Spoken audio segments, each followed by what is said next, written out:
জয় মা কালী। মায়ের পায়ে অর্পণ করার জন্য রান্না করছি সেই ঐতিহ্যবাহী খিচুড়ি ভোগ।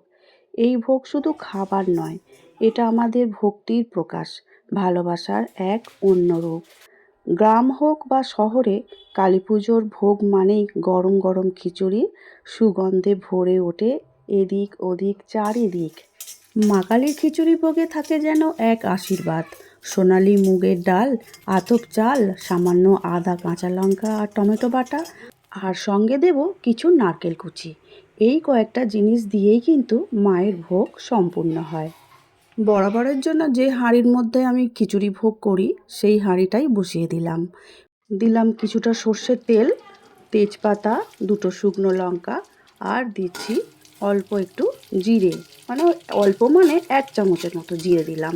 দিয়ে খুব ভালো করে ভেজে নিতে হবে। আর খিচুড়ি ভোগে তো মুগের ডাল মাস্ট।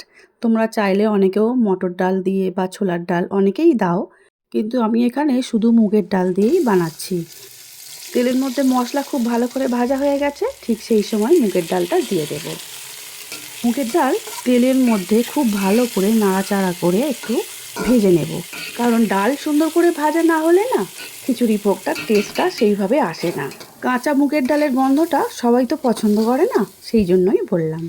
এখন কিন্তু মুগের ডাল আমার খুব ভালো করে ভাজা হয়ে গেছে। এবারে জল দিয়ে দেব বেশ অনেকটা। 10 মিনিটের মতো মুগের ডাল সিদ্ধ করে নেব। তারপরে আমি চালটাকে তুলে দেব, কারণ তোমরা তো জানোই গোবিন্দভোগ চাল খুব সহজেই সিদ্ধ হয়ে যায়, তত তাড়াতাড়ি কিন্তু মুগের ডাল সিদ্ধ হয় না। সেই জন্য আগে মুগের ডালটা সিদ্ধ করে নিতে হবে। ওদিকে ডাল সিদ্ধ হতে থাক, ততক্ষণ চলো আমরা চালটাকে ভালো করে ধুয়ে নিই। 2-3 বার আলতো আলতো করে ভালো করে জল পাল্টে চালটাকে ধুয়ে নেব। নমস্কার বন্ধুরা, শ্রাবণীর পাকঘরে সবাইকে স্বাগত জানাই। আশা করি তোমরা সবাই খুব ভালো আছো, আমিও ভালো আছি। এতক্ষণ ভিডিও আমার দেখছো, যদি সাবস্ক্রাইব করা না হয়ে থাকে প্লিজ সাবস্ক্রাইব করে শ্রাবণীর পাকঘর চ্যানেলটির পাশে থেকে যাওয়ার অনুরোধ রইল। পাশে থাকা বেলটা অবশ্যই প্রেস করে দিও, তাতে যখনই কোনো নতুন রান্না ছাড়বো সবার আগে তোমাদের কাছেই পৌঁছে যাবে। ফেসবুক পেজ থেকে দেখছো বন্ধুরা, প্লিজ পেজটিকে ফলো করে দিও। ওদিকে ডালটা সিদ্ধ হতে থাক, চালটাও আমার খুব ভালো করে ধোয়া হয়ে গেছে। এবারে একটা কড়া বসিয়ে দিয়েছি, কড়ায় 2 চামচের মতো ঘি দিলাম, আর দিলাম সর্ষের তেল। এখন দিয়ে দিচ্ছি ছোট ছোট করে কেটে রাখা নারকেলের টুকরো। এই নারকেলগুলোকে আমাদের ভাষায় আমরা দোমালা নারকেল বলি, কারণ নারকেলগুলো শক্ত হতে এখনও বাকি আছে। আর এই জন্যই এগুলো যে কোনো ডাল, ঘুগনি বা খিচুড়িতে দিলে টেস্টটা অনেকটাই ভালো হয়। এখন এই নারকেলগুলো খুব ভালো করে ভেজে নিচ্ছি। যখন সুন্দর গন্ধ চলে আসবে নারকেল ভাজার, তখন ওই আদা, টমেটো, কাঁচা লঙ্কার যে পেস্টটা বানিয়ে রেখেছিলাম সেটা দিয়ে দিলাম। দিয়ে খুব ভালো করে মিশিয়ে নিয়ে ভেজে নেব। আর ভাজারও সুন্দর গন্ধ যখনই চলে আসবে তখন জানবে যে আর ভাজার দরকার নেই, কারণ সুন্দর গন্ধ বেরিয়ে আসছে আর তেলটাও ছেড়ে দিয়েছে। এবারে আমাদের নারকেল, আদা, টমেটো, কাঁচা লঙ্কার পেস্টটা খুব ভালো করে ভাজা হয়ে গেছে, গ্যাসটা অফ করে দেব।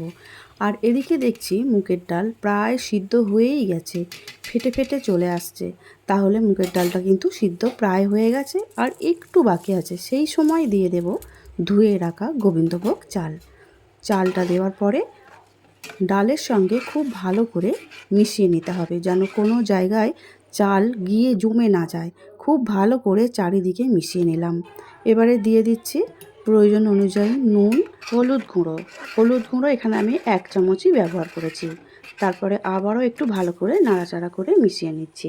এই সময়ে দিয়ে দেবো যে নারকেল ভেজে রেখেছিলাম মশলার সঙ্গে, সেই ভেজে রাখার নারকেল পুরোটাই এই চাল আর ডালের মধ্যে দিয়ে দেব।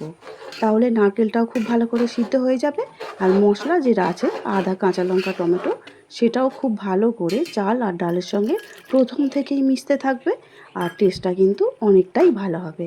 তারপরে দিয়ে দিলাম কাজু আর কিশমিশ হালকা করে ভেজে রেখেছিলাম, সেই কাজু কিশমিশ ভাজাটাও দিয়ে দিলাম।